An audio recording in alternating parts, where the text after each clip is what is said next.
Hello everyone, and welcome to my DOOL Today official news channel. I hope everyone is having a wonderful day.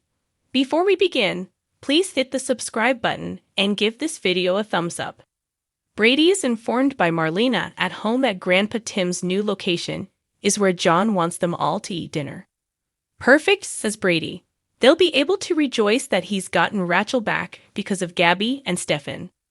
Brady acknowledges that they're planning to make it appear as though Kristen is abusing Rachel when Marlena challenges him. What? Marlena gulps.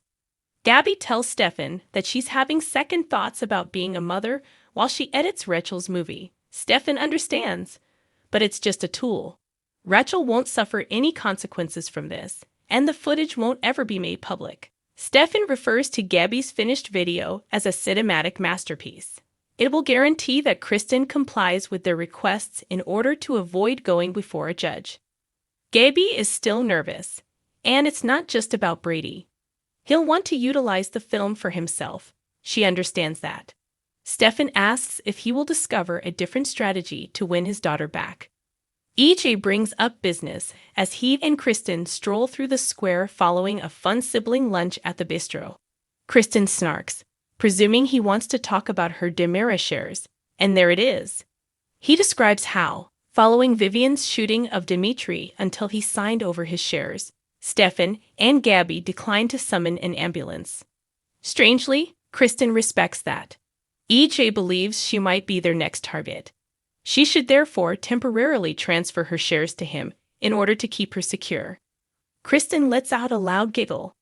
EJ says all right. She can keep her shares, but she will need to assist him in eliminating Stefan. Kristen needs more time to consider it.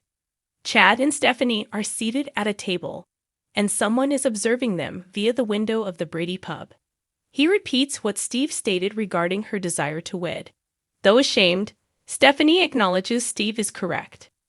She didn't want to put him under pressure, but she couldn't help but wonder why he invited her to move in with him and his children if he didn't think marriage was in their future. Chad splutters. It was the next logical step. After that, what's the next step? She queries. Matrimony, he answers. In due course. She queries whether he is reconsidering them. Brady acknowledges to Marlena at home that the proposal is drastic. But Kristen has already harmed Rachel emotionally, even though she would never physically harm her. He worries that Kristen will make Rachel oppose him. Horrified, Marlena worries what will happen to Rachel or a judge when they find out the truth.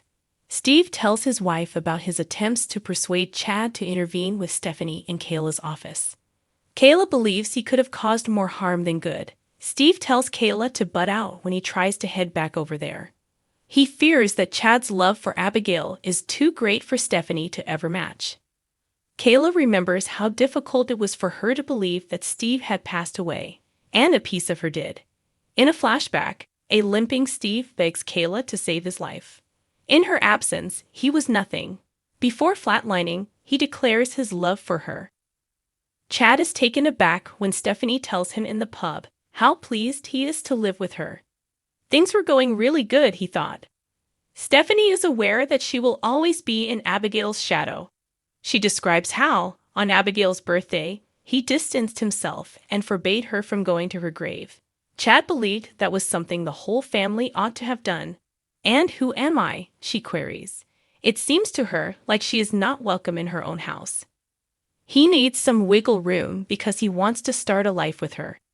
She has made an effort to show him respect, but he has not returned the favor. He shoots back, "You're not the one whose wife was brutally murdered." Brady acknowledges that the idea is hazardous at John and Marlena's, but it's his only option at the moment. Inquiring as to when he can expect the footage, he phones Stefan. "They'll be right over," replies Stefan. Kristen heads back home after Stefan ends the call. She informs them that EJ made a compelling case for her to go out with him. Gabi shows her the video and says she wants to pitch her too. When Kristen encounters Rachel, she claims her mother did it to her, and she has a fake black eye and lip cut. Kristen is furious and calls what they did repugnant. She was not going to harm her daughter. "Are you certain of that?" Gabi queries. bringing up the clip of Kristen yelling that Rachel would be disciplined whatever she sees fit. Wondering why Stefan is playing her, Kristen loses it. "I believe you are aware," he replies coolly. If she turns in her shares, they will be pleased to remove the video. Brady will get the video if that doesn't happen. Brady tells the displeased Marlena at home that Tate was right when he called him an absent parent. He hasn't seen his kid since he lost custody, so he needs to be there for her. He'll prevent Kristen from manipulating Rachel's thoughts the way Stefano did. Before he returns to the hospital, Marlena informs him that this isn't the proper method to get his daughter back. Steve and Kayla talk about how Steve came back to her when they are in the hospital. Kayla believed that love would never come again. Steve can't seem to get past Abigail and wonders if Chad feels the same way. Kayla says they have to give him time to work things out and promise to always be there for Stephanie. Stephanie acknowledges she has her own baggage and accepts Chad's apology for his outburst. She won't minimize herself in this connection, even though it might not be comparable to his. Stephanie confesses that she is afraid Chad would abandon her, much like the guy in Seattle did when things became serious. When he pushes her to be more open, Chad is adamant that he would never harm her. Because she assumed Chad wanted to marry her, she worries that she is misinterpreting the circumstances. He eventually does. She would want to think that. Chad claims that because he loves her, she can. She responds, "Just not as much as your dead wife," and walks away. As she leaves the pub, someone is observing her from the bushes. Kristen enters the DiMera living room with documents. Gabi and Stefan agree that she can keep the dividend money. What they want is the ability to vote. She is also necessary to persuade Peter. Kristen informs Stefan that he won't have enough authority to rule DiMera. Currently, he says, that will prevent EJ from removing Stefan in the interim. Kristen grabs a pen with reluctance. Later, Kristen surprises EJ by disclosing that she gave Gabi and Stefan ownership of her shares.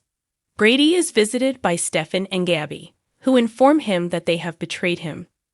Brady must be stopped from lunging at Stefan by Gabi.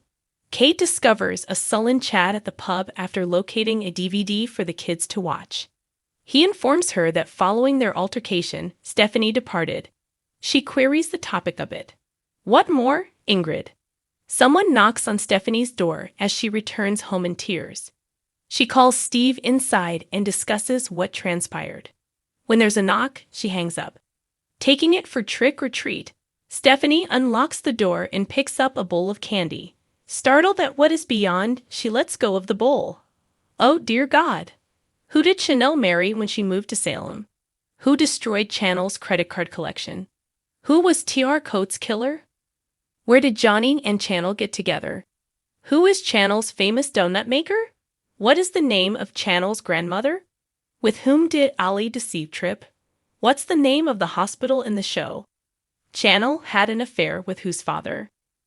Bowens then questioned Boatman about Johnny, and those questions were taken seriously by that man. Even though he didn't answer every question correctly, they managed to pass all 10, as you can see below. What is the occupation of Johnny? What was the name of the film he was producing? What was Johnny's call from Stefano? Which game is installed in the living room of DiMera? Which organ was removed from Johnny? In 2021, where did Johnny and Channel tie the knot? Channel is from where? When Johnny was possessed, who did he try to hook up with? Who was it in the DiMera vault who held Johnny captive? Name the 2 sisters of Johnny. Ahead. Okay. Let's see how Boatman performed in the video below. How did you do then? Did you defeat the actors even though you might not have needed to beat the hourglass? The major question now is, will Holly ruin Johnny and Channel's budding romance, or will they eventually walk down the aisle together once more? All we know for sure is that Holly has to ask a few more questions the next time Boatman and Bowens play Beat the Hourglass. There's only one way to find out. Thanks for watching if you liked this video, so please don't forget to subscribe my channel and don't miss any updates.